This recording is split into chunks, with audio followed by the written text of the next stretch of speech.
Ubisoft just had an earnings call, and guess what? Their stock ain't doing that great. 12% drop? Oh boy, even if you're exceeding sales targets, well, that's interesting. It's almost like investors are looking towards the horizon and going, oh boy, what's coming out in a month?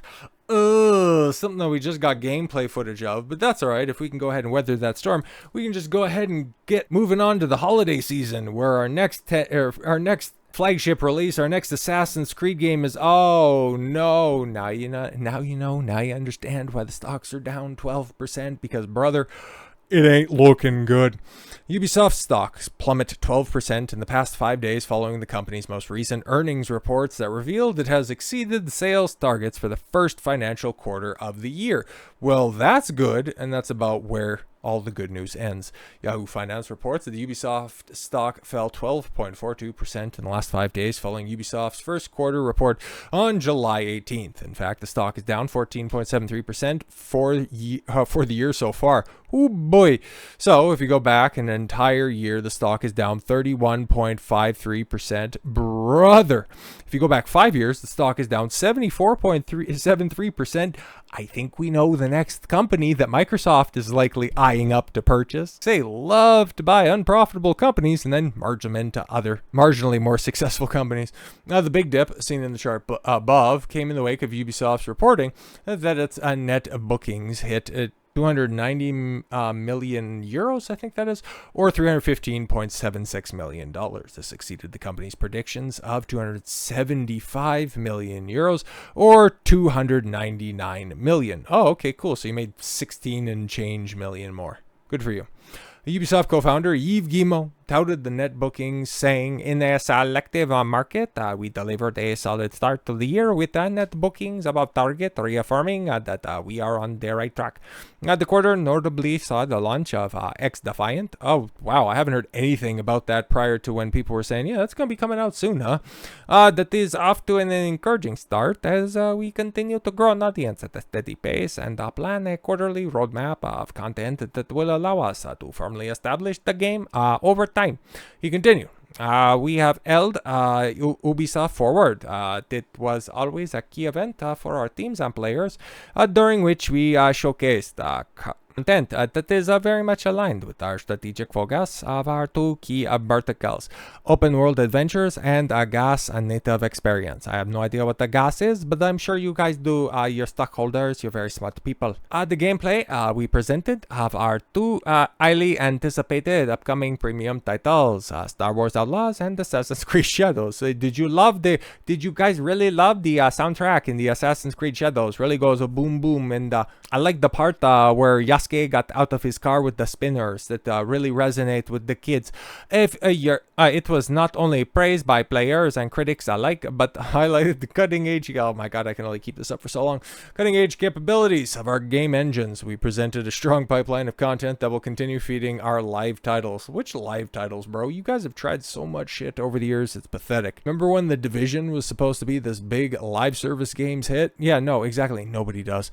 But you could close a car door. Very revolutionary. Like I've said this before, and I'll continue to say it whenever we're talking about Ubisoft. The biggest hurdle that they have to overcome, and quite possibly the biggest failure that the company ever had, was the concurrent successes of Far Cry 3 and Assassin's Creed 2. Because regardless of your title, if it's a first-person game, you're going to be stuck in the same old Ubi slop from the Far Cry franchise, or if it's a third-person action game like Star Wars Outlaws, it's going to be cut from that exact same cloth, that well-worn, well-ragged, well-stained cloth that was perfected when Ezio was the main protagonist in Assassin's Creed games. They haven't done anything new in a long time. If they wanted to actually surprise, if they wanted to actually energize their fan base, they'd make a Splinter Cell game. But they wouldn't dare do that. That is too much of a deviation. Stealth? Oh yeah, we got a couple of stealth missions in the upcoming Far Cry game, sure.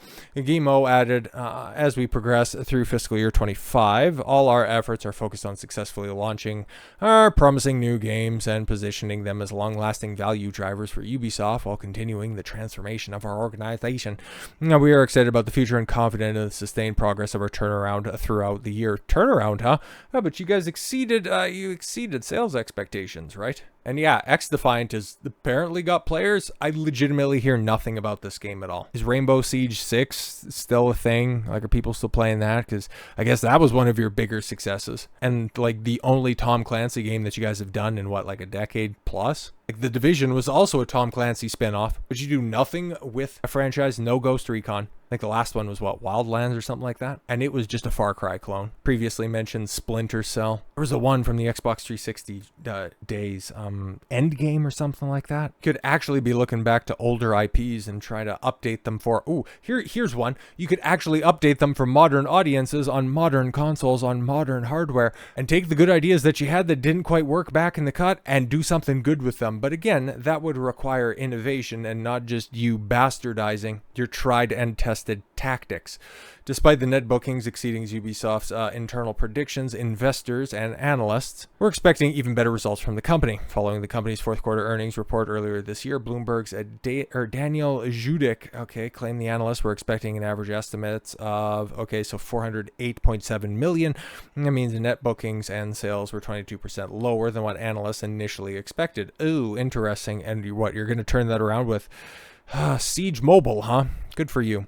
The company noted it expects the net bookings to bring around 500 million euros, 544 million for the second quarter. It's probably safe to assume the analysts are expecting higher sales numbers given Star Wars Outlaws releases in August during the company's second quarter. And actually, we have some footage for that. Okay, IGN has 10 minutes of gameplay, but we got a minute here, and I think that that's more than enough to truly get a really good idea of the gameplay that we're going to have on display here. And here's the thing, man, okay, as somebody who has played Ubisoft games quite a bit throughout the years, okay, I can also notice that not a lot of ingenuity, not a lot of... Go ahead and turn the sound off on this one.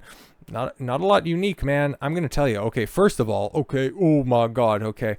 Just look at her running animation, bro. Like, that is trash. Like, what are we doing here? And then just how long she slides and at that speed. What is that sand? Covered in butter? Like, does Tatooine have a marbles problem? Like, if she had boosters, like if she had Mandalorian jetpack, it'd make a little bit more sense if she had boosters that could go ahead and get her to cover. But it literally looks like Ubislop. I don't know what else to say, man, but oh yeah, look at that. Okay, couldn't possibly hear, old lady chugging along, and you're gonna blow something up, okay, and that person's dumb as hell, and yeah, there's the person right up there, and they couldn't even spot you, but no, we're just gonna go ahead and blow this stuff up, and that's fantastic. And yeah, just oh God, like the UI is even atrocious, even in this bogged down, cut down slice of gameplay. But why didn't they shoot at you? Okay, unless that's an enemy, huh? Okay, I've seen a lot of people. Okay, a lot of people already talk about seeing this gameplay. Maybe the 10 minutes even worse than that, but saying that, yeah, it's coming to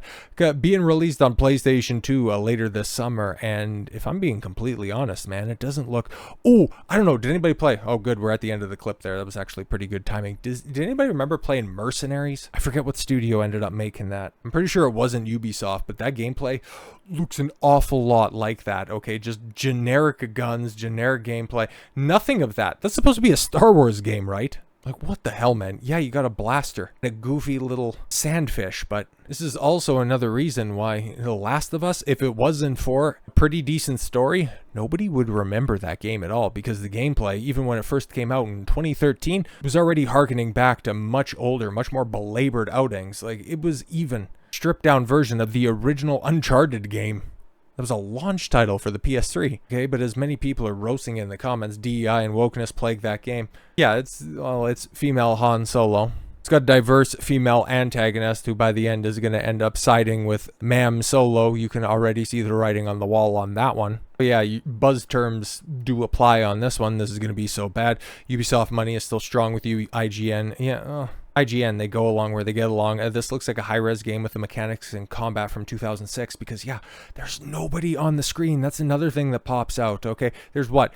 Four enemies and a couple of explodable barrels. Like, that is trash, bro. Friendly reminder that yes, this game will cost over $100 if you don't want to go to Jabba's iconic palace. That slide animation made me spit my drink out. Yeah, it's so pathetic, man. That's the first thing that just grabbed me. It's like, why is she and how is she sliding? What, to 30 feet? Like, okay, best of luck to you.